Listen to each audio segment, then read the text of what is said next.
What are you waiting for? Scott! Hi, Scott. Oh, you don't have all your fun stuff behind you today. No, I'm sadly in a hotel room. That is sad. I know. I I was know. looking forward to seeing all your trinkets. How you doing? I'm doing good. How you doing?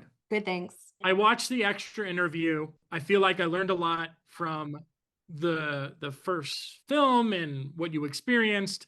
So outside of the anxiety of coming back, did you have any other reservations about returning to this franchise? I only had one reservation. It was very shortly lived, but it was really just could we, in the amount of time that I was allowed to be in this movie because of my day job, and all those things, could we find and see again a Julie that the audience would feel proud of, that they would feel happy with. That was very nerve-wracking for me personally, and I think for Jen too. Like we just wanted to make sure because it's different, right? Like the rest of the movie's allowed to be whatever it wants to be, and but for the Ray character and the Julie character, we really had a responsibility to sort of say, this is where these people have been, this is who they are now, and we had to do that quickly. And so I felt nervous about that. And then I think once we put the pieces together and we figured out who she was going to be and how that was going to fit into this movie, I was psyched. Like I just knew that we had done right by her, and I think the audience will be really happy. What was it like coming back to this character, knowing that this trauma has been lived in for what has it been, 28 years, right? 20, yeah, 27, yeah, 28, yeah. It was great. I mean, because of our last conversation, I love playing characters with this stuff. And I love being a person who is able to act in and be in the bodies of characters who have trauma, who experience that. 27, 28 years of trauma lived in is a lot. And I felt like my most important thing for Julie was that that trauma had not healed. And I wanted it to not heal because it happened to her at 18. And when I went back actually and watched the first movie again with my children as their first horror movie, I realized something totally new about her that I had not noticed before, which is how silenced she was on the road that night. She was with a group of people who literally looked at her in 30 seconds and said, be quiet and don't ever say anything about this again. And that is just not who she is, or who she was. And I think that when you live being silenced for that long, the interesting thing about being a professor and telling people about trauma, and so like being able to talk to her students about that without saying this is me that I'm talking about. Like I am coming from a teacher angle, but I am actually, this is my trauma. Was so genius and so great of Jen to put in the movie, but then being able to go back and face her trauma, but as the protector of this young girl and these young kids, and trying to not have them be silenced but be heard, by someone who really knew what they were going through. It was just all so great. Like it was, again, I'm not in the movie like a huge amount, but I felt like we got so much in there for the audience to be like, oh, that is who Julie became. And I think all of it makes sense, and it was really fun. I admire that about the movie a lot because we've seen too many kind of like legacy sequels where they rely on the old characters, Yes. sort of like pave the way for the movie. Yeah. And this was like the right amount of you in it. Yeah. I think it also left the audience at the end of it wanting more. Yeah. So when you have, I know it's a spoiler, but that little teaser at the end, I'm almost like, are we going to get more of your character now in the sequel to this? Yeah. I hope That so. I hope so too. How involved were you in the creative process on this? Only in my part, very involved. I mean, Jen and I went back and forth for months, mostly because she was busy filming the other parts of the movie and it just took time.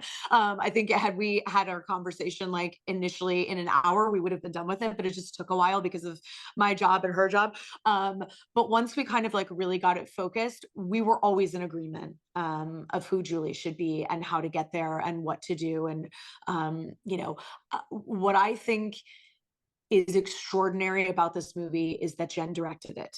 And I think what's extraordinary about that, besides her talent, is that she loves this movie. Like she really loved the I Know What You Did Last Summer movie, not in a, yeah, this will be fun for me to like take on kind of, but like genuinely as a fan. And because of that, I think you see her love for that movie. You see her love for the 90s and nostalgia. You see her love for Julie and Ray and their unfinished business and unfinished stories. And you see her love for like wanting to make fun, interesting horror, that it's just great. Like the movie just feels like a celebration of all the right things. And for a summer movie, like, yes, like just grab the popcorn and enjoy. Like it is just perfect. It's perfect in my opinion. So I wanted to talk a little bit about this line, and I'm not talking about the iconic "What are you looking for?" line. I love the line that you say to Ray, "Nostalgia is overrated." Do you Mhm. think there's truth in that statement? I don't know. I love nostalgia. Me too. I, Me too. I don't know. But I but love it kind nostalgia. of I does get why ruin she says things. that to him. I Yeah. get why she says that to him. And I think it's, dripping in sarcasm and, it's a kind of a perfect moment. But not for me personally. For Julie, maybe. For me, no. I love nostalgia. I love everything about it. I love that my kids are like act like the 90s is like this magical unicorn time that and I'm like, guys, I 90s right here. Like I get it, and they try to teach me about the 90s. They're like, oh, in the 90s, they had this. And my daughter's like, oh, I'm gonna wear these butterfly clips in this dress. And I'm like, would you like to see the photograph of me in that exact same outfit? It's hilarious. And I love it. And I think that nostalgia is, we're in such a weird time in the world. Like we're moving forward and we're not moving forward and things are scary and it's just a wild time. That being able to pinpoint a nostalgic period of time where things felt more innocent and easy and fun and silly, and TV was great and movies were great and music was great and the fashion was great, and it was a whole different thing, is beautiful. And so I think wrap your heads in nostalgia, go there, love it, stay in it. You can come back to reality later. And if I was choosing, I would definitely choose the 90s for sure. Last question. Your kids, I'm so curious. Are they into this business? What advice would you give your kids if they wanted to be in this business? I mean, you have so much knowledge at this point. I can only imagine how difficult that would be. Yeah, it's funny. I think my daughter is really curious about it. I think she's really curious about it. And I think that people are curious about her because she really does look like she walked on the set in her little outfit at one point and people were like, it's literally like that's Julie James like from 115 years ago. And I'm like, all right, I know. So I think she's really curious about it. The baby is like a performer. Like he is me times 1,000 as I was as a 3-year-old. And so I don't know what he's gonna do, but it's gonna be something out there with people. I just know it already. Atticus, I think, is gonna be like a behind the scenes guy. Like he's interested in it, but he's like interested in like stunts. He's obsessed with horror. He's obsessed with like how you make these things happen and sort of do this. So I think they're all going to fit in different facets of the business.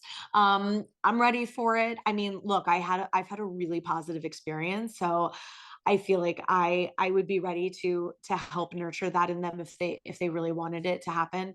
But we're giving it time, and hopefully it won't happen at 10 like it did for me. That feels young. I don't know that I'm ready for that, and I'm still working, so I can't go and be on the sets yet. I'm like, you guys have to wait until mommy's done, and then we can do it, which hopefully won't be for a while.